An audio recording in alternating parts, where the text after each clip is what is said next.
E agora nós vamos falar com o Roberto Indec, que é estrategista-chefe da Clear Corretora. Roberto, boa tarde.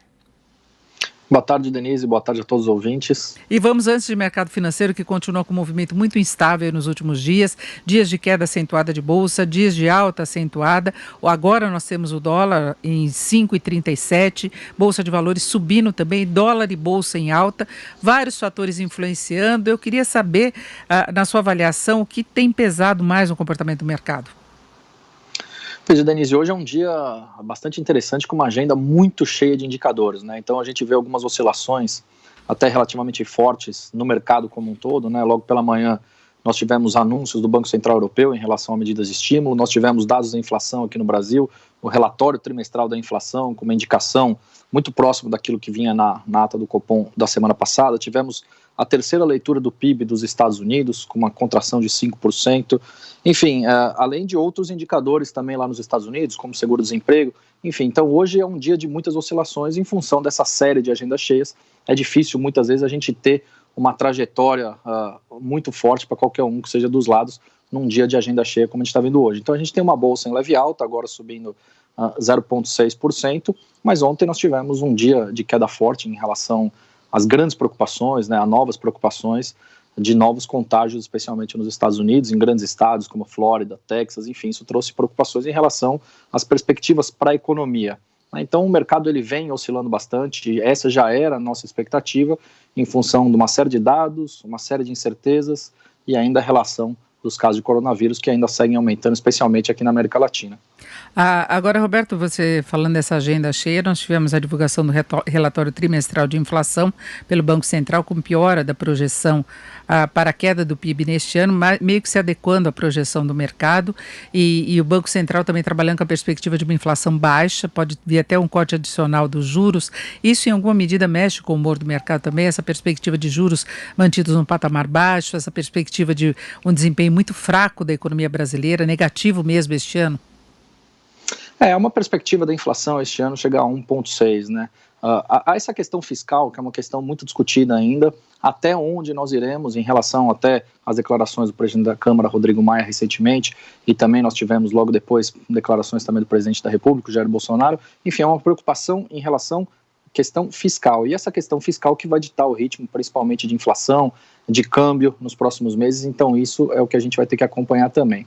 Em relação à economia especificamente, acho que ainda há muitas incertezas pela frente. Aqui mesmo no Brasil, a gente já tem visto alguns estados flexibilizando suas regras para a volta, vamos chamar assim, da vida normal, mas ainda a gente vê um número de casos bastante elevado e há preocupações das questões governamentais. Um outro ponto que eu esqueci de salientar na resposta anterior foi o novo marco de saneamento, né, que foi aprovado ontem pelo Senado Federal, e é muito importante em relação a perspectivas de novos investimentos para o país em relação aos próximos anos. Isso aí também, sem dúvida alguma, foi algo bastante positivo que a gente tem que salientar aqui. Agora, não chega a influenciar o movimento do dólar, que vem mais pressionado aí nos últimos dias, e ontem a alta foi muito expressiva, né? E hoje segue na trajetória.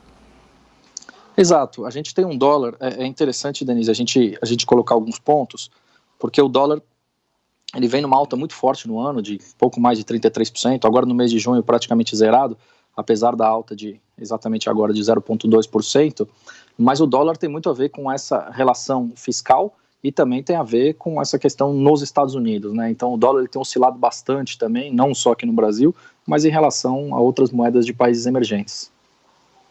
Agora, o próprio FMI alertou para essa possibilidade, ou para o fato de o mercado andar meio descolado da realidade, né?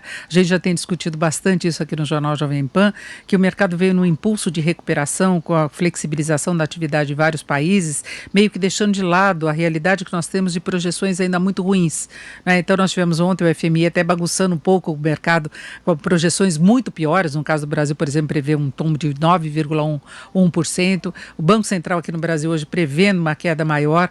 Você falou dessa preocupação fiscal, mas seria uma questão mais à frente. Agora a gente ainda está naquela fase de o governo querer socorrer as empresas, os trabalhadores desempregados, os informais, para tentar minimizar os danos da pandemia. E o mercado segue numa trajetória de recuperação, não é? Exato, o mercado segue numa trajetória de recuperação. Só nesse mês de junho são 8,5% de alta, falando exatamente agora. E para mim é uma questão até bastante clara, tá, Denise, esse movimento. O mercado ele reage muito a expectativas, né? E não exatamente à realidade como muitas pessoas podem colocar.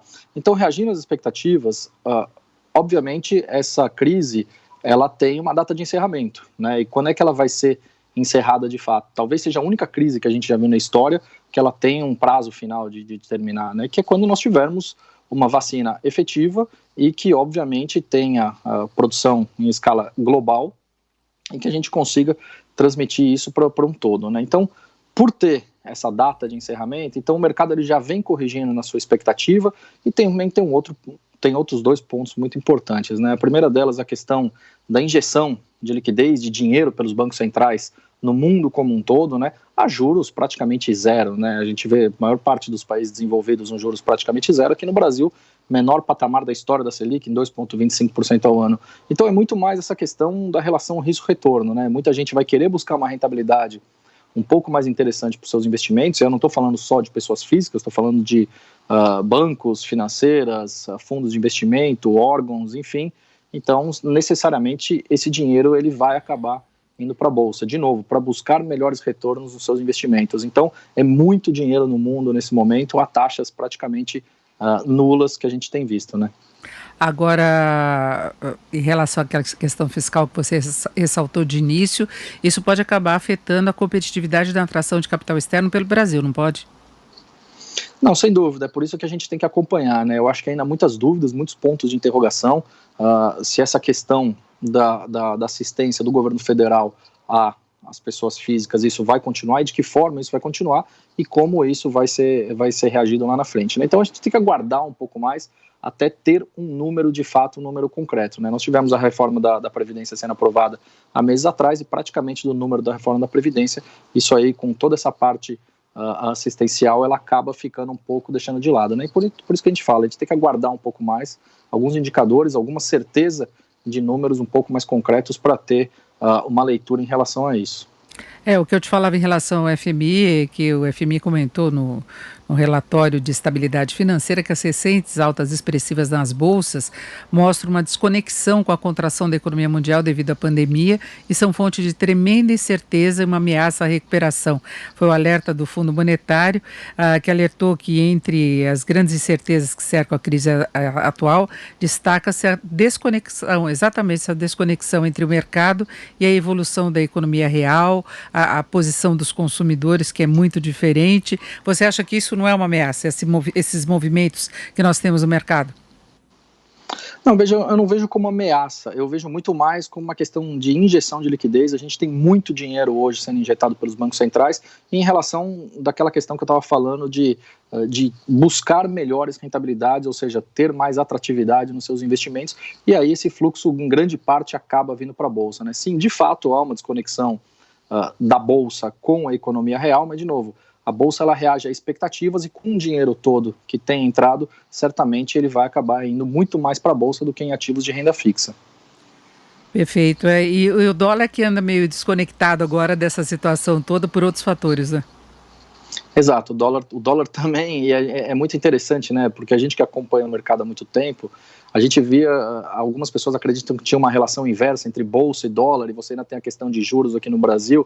Enfim, tem tudo meio que andado junto nos últimos dias, né? Então, até um jargão que a gente costuma falar, alguém está mentindo, né? A gente não sabe exatamente ainda quem, mas de fato é muito raro a gente ver tudo andando junto, seja para cima ou seja para baixo.